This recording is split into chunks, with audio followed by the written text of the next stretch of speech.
So guys, welcome to the part 2 of this video on how to cut a 3-part corset. And I've gone ahead to iron my interfacing on the main fabric and the lining, and also my breast pad, my cup parts like that. And now I'm placing the patterns on it so that I can see a clear direction as to how to sew them together. So keeping these papers, the pattern papers of the cup after you're done is very important, because it shows you the direction and how to place it while sewing on it. So I'm just showing you how I intend to place it using that paper as direction. So the next thing we're going to be doing is go to the machine and sew down the cups. Make sure you use your pattern paper to confirm which side is which side and what direction to go. So and this is me just showing you my interfacing that I've ironed on my lining. It gives it more structure, and yeah, makes your work come out very, very neat and very smart. And yeah, let's go ahead. So guys, before I go to the sewing machine to join my cups together, I would like to draw the lines that I'm going to be using to place my boning channels, lines. I'm going to be using my marker so it will be visible, and I'm using my marker because I'm covering it with bias. So please, if you know you're not using bias, don't draw marker on your clothes. So now I'm going to come out from that line by 4 inches down there. You can use whatever inch you want. You can draw any line, any shape of line you want, depending on your choice. A different kind of lines, but I want my one all straight. So I marked 4 down there from that line I drew, then 4 upward again so that I can connect it with my ruler, just like so. After doing that, I will do it at the other part as well to get another of my line there. So I'm going to have like 3 lines at the front before I have my other bias channels for boning at the other sides, just like that. So you see, sometimes you see some lines slanted. It's just a thing of choice, but for this purpose of this tutorial, I just want straight lines like that.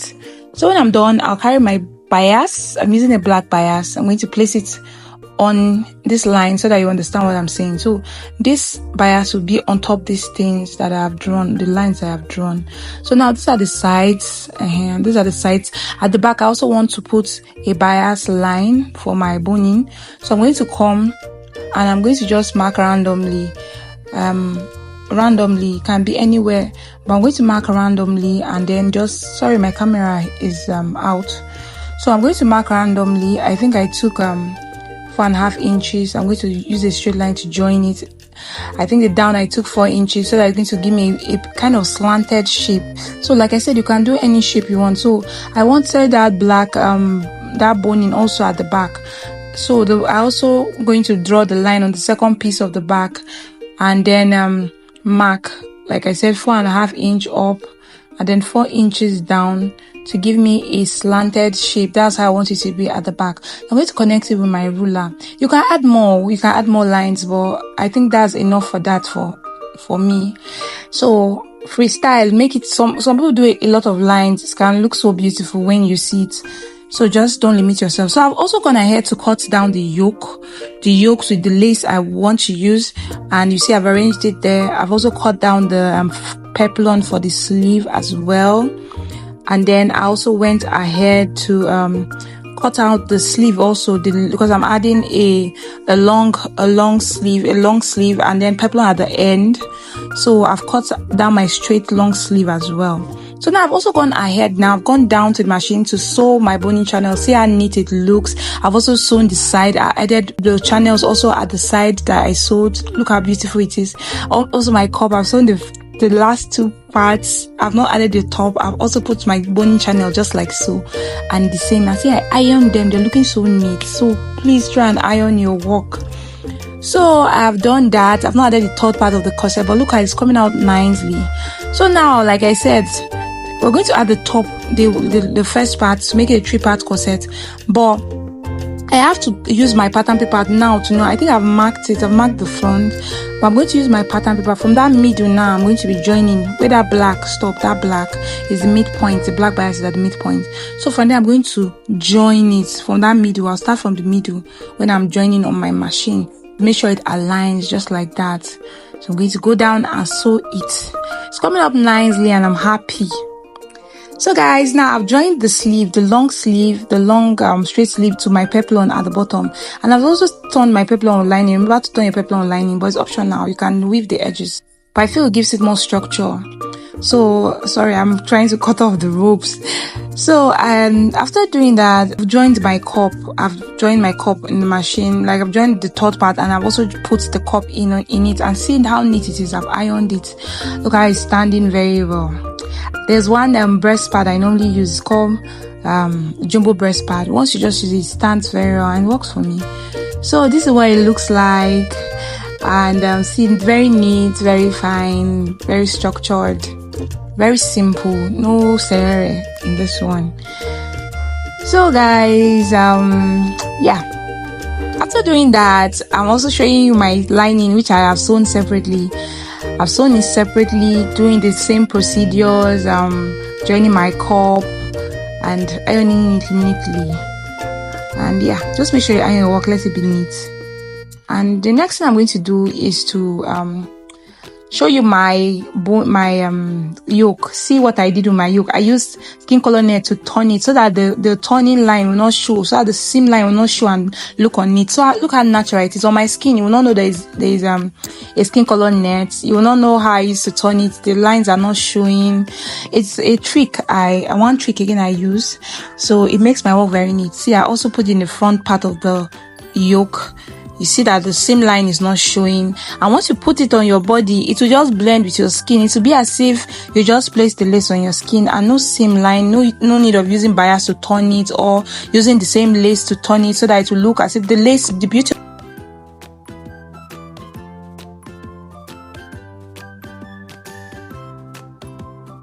of the lace will not come out much. If you use the same lace to turn it, like, it will become very, very crowdy. So after doing that, I'm going to show you how I'm going to place my yoke now. So now I'm going to place my yoke just the way my yoke is on this already sewn corset part. So I'm going to go down to my machine, flip it like this, and then I'm going to sew it. Please ensure you pin it before you sew it. And then this net, I will still go down and stitch it down so it'll be easier for me to control the net on the lace. Then I'm also going to place my back yoke to show you how I'm going to be fixing it. So this is me placing my ensuring I place my back yoke properly, because I'm going to be pinning all of them down. And then this is it. I'm placing my back yoke on the back. This is an inbuilt sewing, and this is an invisible sewing.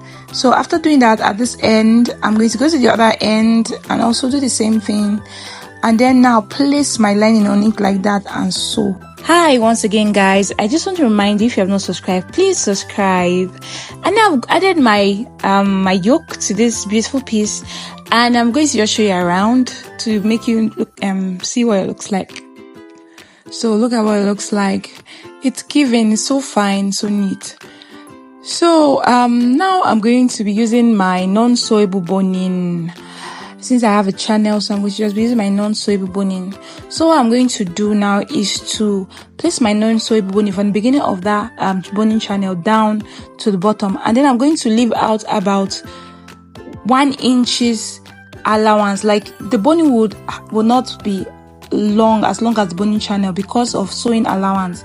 So I'm going to leave as much as 1 inch space between the lines, between the length of the boning channel and the boning, so that you don't end up, when you're sewing, your machine will be climbing the boning. It's frustrating.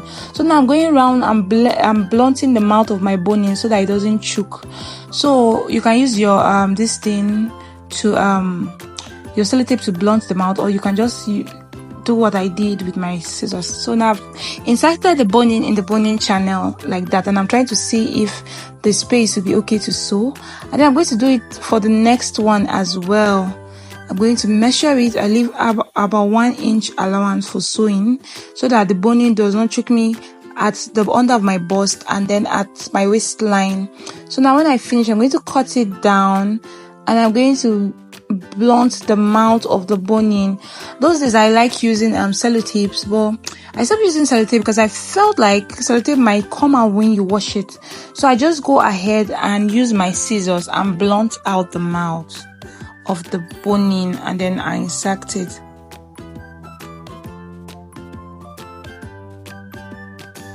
So guys, this is how I blunt my boning. I used my scissors to curve the mouth of the boning.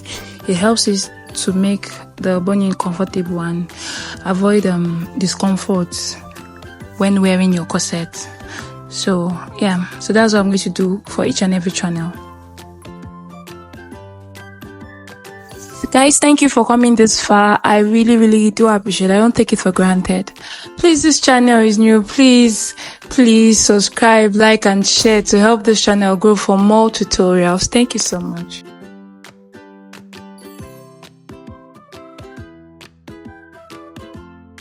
So lovely. So I've gone ahead to attach the sleeves to it, and yeah.